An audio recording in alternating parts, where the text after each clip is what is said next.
बताई गई है कि जी पहले भी जब डोनाल्ड ट्रंप आए थे तो पाकिस्तान के साथ कुछ खास अच्छे पॉलिसीज लेकर नहीं आए थे। पाकिस्तान को काफी टफ टाइम देखना पड़ा था। FATF में भी हम गए थे। सो इंडिया H1B वीजे भी लेगा, इंडिया अपने लोगों को ऑनरेबली रिपैट्रिएट भी करेगा, इनको वापस भी बुलाएगा, ठीक है जी। और इंडिया सुनने में आ रहा है कि कोई माइग्रेशन के एग्रीमेंट्स भी साइन करने जा रहा है। और इसके अलावा कई तरह की बातें की जा रही, जिसमें ये भी कहा जा रहा है कि डोनाल्ड ट्रंप की जो इस वक्त की टीम है उसमें कई लोग ऐसे हैं जो नहीं चाहते कि पाकिस्तान को अमेरिका की तरफ से मजीद कोई मदद या फंड की शक्ल में जो है पैसा या डॉलर दिए जाएं।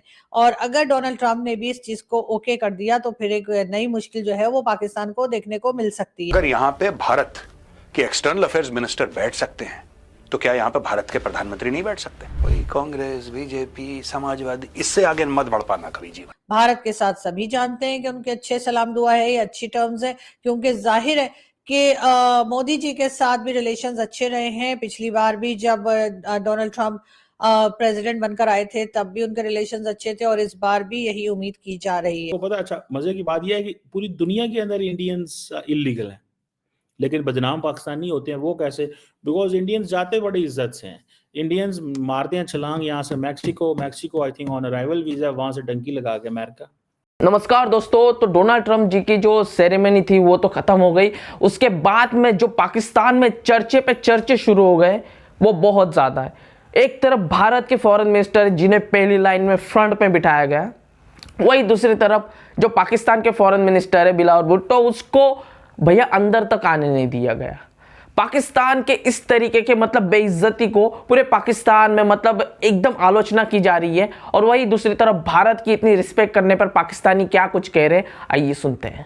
साथ ही साथ जो है लाइन लगाकर जो है वो अंदर हॉल में ले जाने के लिए भी जो है वो बिलावल भुट्टो जरदारी जो है वो बाहर खड़े थे। जबकि दूसरी तरफ हम देखते हैं कि मुकेश अंबानी और उनकी वाइफ जो है नीता अंबानी, वो बहुत आराम से जो है वो पहुंचे और उन्होंने डोनाल्ड ट्रंप से मुलाकात भी की। और ये लोग भी वैसे इसी तरीके से टिकट खरीद कर गए थे। अब कहा यह जा रहा है कि टिकट की अलग अलग प्राइस थी। कुछ लोगों के टिकट ऐसे थे कि वो उनको जो है वो डोनाल्ड ट्रंप साहब ने साथ खड़े होके फोटो भी बना ली। और बिलावल साहब का जो टिकट था यानी $1.5 मिलियन का, वो ऐसा नहीं था कि जिससे कि डोनाल्ड ट्रंप साहब के साथ उनकी शायद फोटो बनती, तो इसलिए हमने अभी तक कोई फोटो नहीं देखी। लेकिन अगर किसी को मिले तो वो हमें जरूर बताए। दूसरी तरफ हम देखते हैं कि जी डॉक्टर जयशंकर, जी हाँ डॉक्टर जयशंकर जो कि फॉरेन मिनिस्टर हैं भारत के, वो आपको फर्स्ट रो में बैठे हुए दिखाई देंगे। नहीं, डॉक्टर जयशंकर ने कोई टिकट नहीं खरीदा। डॉक्टर जयशंकर को इनविटेशन गया और उस इनविटेशन की वजह से वो इस हॉल में सबसे आगे की तरफ जो रो है उसमें सीट पे आपको वो बैठे दिखाई देते हैं। काश पाकिस्तान के पॉलिटिशियंस की भी यही इज्जत होती, लेकिन अनफॉर्चुनेटली पाकिस्तान ने अपनी इकोनॉमी की जो हालत रखी और एक तरह से इसी के ऊपर अपनी इकोनॉमी को चलाया कि कहीं ना कहीं से पैसा मांग कर या फिर कह लीजिए कि डोनेशन लेकर और इसी तरह के लोन्स लेकर कंट्री को चलाया गया। तो जाहिर है हमारी वो रिस्पेक्ट दुनिया में नहीं है जो किसी और कंट्री की होती है या हमारी जो होनी चाहिए थी।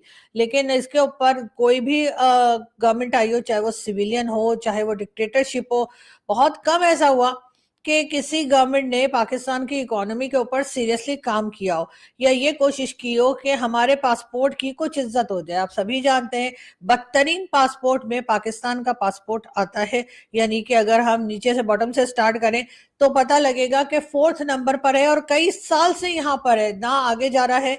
और वैसे अच्छी बात यह है कि और ज्यादा गिर भी नहीं रहा, लेकिन ये भी है कि आगे की तरफ बढ़ भी नहीं रहा है, यानी कि बेहतरी की तरफ भी नहीं जा रहा है। अब देखें ना, पता चल रहा है जब लास्ट टाइम डॉक्टर जयशंकर दिसंबर में गए थे अमेरिका, तो उन्होंने तमाम जो कौंसल जनरल्स थे इंडिया के उनसे मुलाकातें की वहाँ पे, और मुलाकातों के अंदर एक ही बात डिस्कस हुई होगी कि हमने डोनाल्ड ट्रंप को कैसे एंगेज करना है। तो जारी बात है उनको पता था कि ये इलीगल इंडियंस को निकालेंगे, तो जारी बात है ये जितने भी इलीगल इंडियंस वहाँ पे अमेरिका में मौजूद हैं कोई इंडियन हुकूमत ने थोड़ी भेजे हैं, लोग खुद ही अपने वीज़े शीज़े मैनेज करके चले जाते हैं।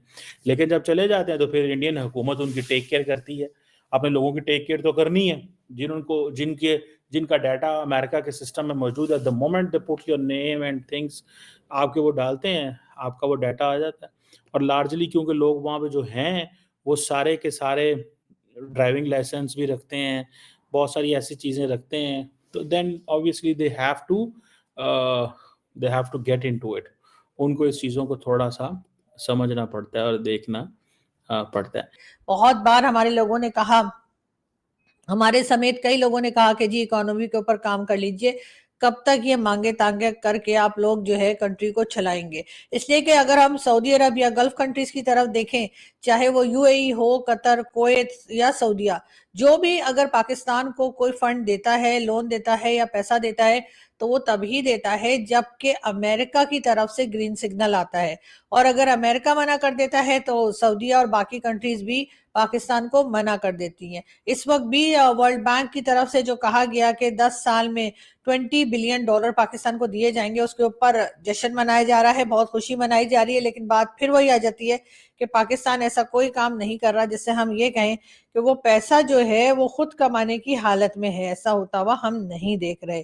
साथ साथ हमने ये भी देखा कि हमारे लोग जो हैं उनकी शाह खर्चियां जो हैं वो किसी से ढकी छुपी नहीं है। अगर हम देखें, बिलावल भुट्टो जरदारी की बात करें, बहुत कहा जा रहा था, बल्कि उनकी पार्टी की तरफ से ये कहा जा रहा था कि जी बिलावल भुट्टो जरदारी जो हैं उनको इनविटेशन आया है डोनाल्ड ट्रंप की तरफ से, और वो डोनाल्ड ट्रंप की जो इनॉग्रेशन की इवेंट है उसमें शिरकत के लिए जाएंगे। बिलावल साहब पहुंचे और बिल्कुल से पहुंचे, और ये देखिए बताया ये गया है कि तकरीबन $1.5 मिलियन का टिकट लिया था बिलावल साहब ने। जी हाँ, आप बिल्कुल सही सुन रहे हैं। एक ऐसी कंट्री जो जगह जगह पैसा मांगती फिरती है, हर कंट्री के आगे हाथ फैलाए खड़ी होती है, वहां के जो पहले कह लीजिए जो फॉर्मर फॉरेन मिनिस्टर साहब हैं, या आगे फ्यूचर के प्राइम मिनिस्टर भी बताए जा रहे हैं कि शायद हो सकते हैं, जी हाँ, उन्होंने $1.5 मिलियन के जो है ये टिकट खरीदा था, और उसके बाद ये आपको बाहर लाइन में खड़े दिखाई दे रहे हैं। तो देखा दोस्तों, पाकिस्तानियों का इस तरीके से कहना बनता भी है क्योंकि पाकिस्तान की कहीं भी इज्जत नहीं हो रही है। पाकिस्तानी खुद के मुंह से कह रहे हैं कि भैया हमारी इज्जत कर लो। वही दूसरी तरफ पाकिस्तानियों की इससे भी ज्यादा जल रही तो वो इसलिए कि भारत को इतनी इज्जत दी जा रही है। भारत के साथ डोनाल्ड ट्रंप जी के संबंध कैसे हैं ये सबको पता है, और सबको पता है कि भैया अमेरिका है, वो किसी का सगा नहीं है। फिर भी कुछ होता है ना, कुछ थोड़ा सा मतलब कि भाई हाँ अच्छे रिश्ते बनाओ तो उससे थोड़ा हमें फ़ायदा मिले, ये हो, तो वो भारत का और अमेरिका का है अच्छे से। और वही दूसरी तरफ पाकिस्तानी इसीलिए रोते हैं कि भैया हमें डॉलर्स के लिए, सब चीज़ों के लिए भीख मांगनी पड़ती है, अब इज्जत के लिए भी हमें दूसरों के पास भीख मांगनी पड़ रही है। वही दूसरी तरफ हमारा दुश्मन भारत आज कहाँ पहुँच चुका है कि जिसे अमेरिका सुपर पावर भी इतनी इज्जत दे रहा है। तो यही पाकिस्तानियों को अपनी औकात और अपनी इज्जत का लेवल पता चल चुका है। और फिर भी कई पाकिस्तानी अभी भी कहते हैं कि भैया हमारे सामने भारत कुछ नहीं, अमेरिका कुछ नहीं है। तो भैया जाते क्यों, भीख क्यों मांगते हो, इज्जत क्यों मांग रहे हो, उनके ही देश में जाके क्यों पैसा कमाना चाहते हो, ये पाकिस्तानियों से सवाल है। खैर दोस्तों, आपको ये वीडियो कैसी लगी, वीडियो के बारे में जो कुछ कहना चाहते हैं कमेंट सेक्शन में भर के, यही वीडियो को लाइक करें, चैनल को सब्सक्राइब कर दीजिए। मिलते हैं इंटरेस्टिंग नेक्स्ट वीडियो में, तब तक के लिए जय हिंद।